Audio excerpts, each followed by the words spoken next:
पिछले महीने से ही चीन ने इंडो चाइना बॉर्डर पर अच्छी खासी तनातनी पैदा कर रखी है। जहां एक तरफ चीन डोकलाम के पास सड़क बनाने और चुम्बी घाटी पर कब्जा जमाने के लिए अड़ा हुआ है, वहीं चीन के द्वारा बार बार युद्ध की धमकी दिए जाने के बावजूद भारत की सेना डट कर खड़ी है और किसी भी कार्रवाई का माकूल जवाब दे सकती है। वहीं बिपिन रावत के इशारे पर सिक्किम सीमा पर 3000 जवान तैनात कर दिए गए हैं। उधर इस सीमा विवाद पर चीन के खिलाफ भूटान खुलकर भारत के साथ आ गया है। लेकिन चीन को सिर्फ भूटान या भारत से ही लड़ाई नहीं लड़नी पड़ रही है, बल्कि चीन की नाक में दम करने के लिए अमेरिका भी आ धमका है। जी हाँ, चीन भारत भूटान की ट्राई जंक्शन विवाद के बीच अमेरिका ने चीन को चुनौती दे डाली है और एक अमेरिकी युद्धपोत दक्षिण चीन के सागर में पहुंचा दिया है, जहां पर चीन अपना दावा कर रहा है। एक अमेरिकी अधिकारी का कहना है कि समुद्र में नेविगेशन की स्वतंत्रता के प्रदर्शन के लिए ये एक अभियान का हिस्सा है। अमेरिका के अनुसार अमेरिकी विध्वंसक स्थितिम युद्धपोत पार्सेल आइलैंड्स द्वीप समूह में छोटे से द्वीप फाइटन से 22 किलोमीटर के दायरे पर होकर गुजरा है।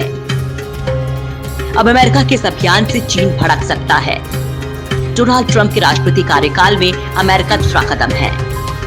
इससे पहले 25 मई को अमेरिका का गाइडेड मिसाइल विध्वंसक युद्धपोत मिस्चीफ रीफ से 22 किलोमीटर से भी कम की दायरे में पहुंच गया था।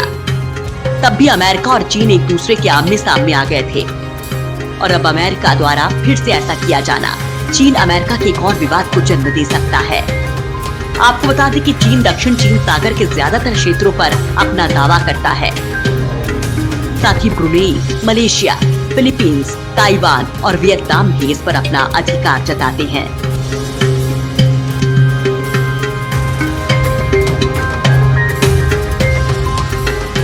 टीम इंडियलिंक्स। दोस्तों, हाल ही में चीन और सिक्किम की सीमा के बारे में ये खबर आ रही है कि अब सिक्किम की सीमा को लेकर भारत के साथ साथ चीन की उलझन के बाद अमेरिका ने चीन को एक बड़ा झटका दिया है। तो दोस्तों, अमेरिका ने कौन सा बड़ा झटका दिया चीन को, ये लास्ट तक देखें इस वीडियो को। और दोस्तों, सब्सक्राइब करना बिल्कुल भी ना भूलें। रविवार को एक अमेरिकी युद्धपोत दक्षिणी चीन सागर में दाखिल हुआ, जिसे चीन अपना समुद्री क्षेत्र बता रहा है। यूएस से इस्माइल की यात्रा करते हुए पैरासील द्वीप में दाखिल हुआ, जिसे ताइवान और वियतनाम अपना क्षेत्र बताते हैं। अमेरिकी सेना की ये घुसपैठ चीन के उकसावे की कार्यवाही हो सकती है। डोनाल्ड ट्रंप के राष्ट्रपति बनने के बाद ये दूसरी बार है जब अमेरिकी युद्धपोत चीनी सागर में दाखिल हुआ है। जवाबी कार्यवाही करते हुए अब चीन ने भी अपने कई युद्धपोत इस क्षेत्र में रवाना कर दिए हैं। चीनी विदेश मंत्रालय की तरफ से एक बयान जारी किया गया है कि चीन ने अमेरिकी युद्धपोत को चेतावनी देने के लिए अपने सैन्य पोत और लड़ाकू विमानों को रवाना कर दिया है। चीन इस पूरे क्षेत्र को अपना इलाका मानता है जहां अमेरिकी युद्धपोत घुसा आ रहा है। हालांकि ताइवान, वियतनाम और मलेशिया इस क्षेत्र पर चीन के अधिकार को खारिज करने के मुताबिक कोई देश समुद्री क्षेत्र सिर्फ 12 माइल तक ही अपना अधिकार बता सकता है। अमेरिका उस समय चीनी सीमा में दाखिल हुआ जब चीन भारत के साथ सीमा विवादों में उलझा हुआ है।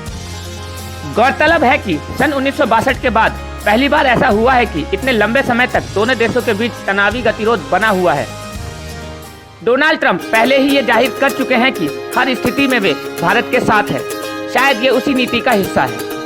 दोस्तों, वैसे तो पूरा देश मोदी मोदी कर रहा है, लेकिन जानकारों का मानना है कि धीरे धीरे पूरी दुनिया मोदी मोदी करने वाली है, क्योंकि मोदी की वजह से कई दिग्गज लीडर अब मोदी के साथ दे रहे हैं और वो चीन से लड़ते जा रहे हैं और चीन से दूरियां बनाते जा रहे हैं। दोस्तों, आप मोदी के बारे में और चीन की हरकतों के बारे में और दूसरे लीडर के मोदी की तरफ अट्रैक्ट होने के बारे में क्या विचार रखते हैं? अपनी राय कमेंट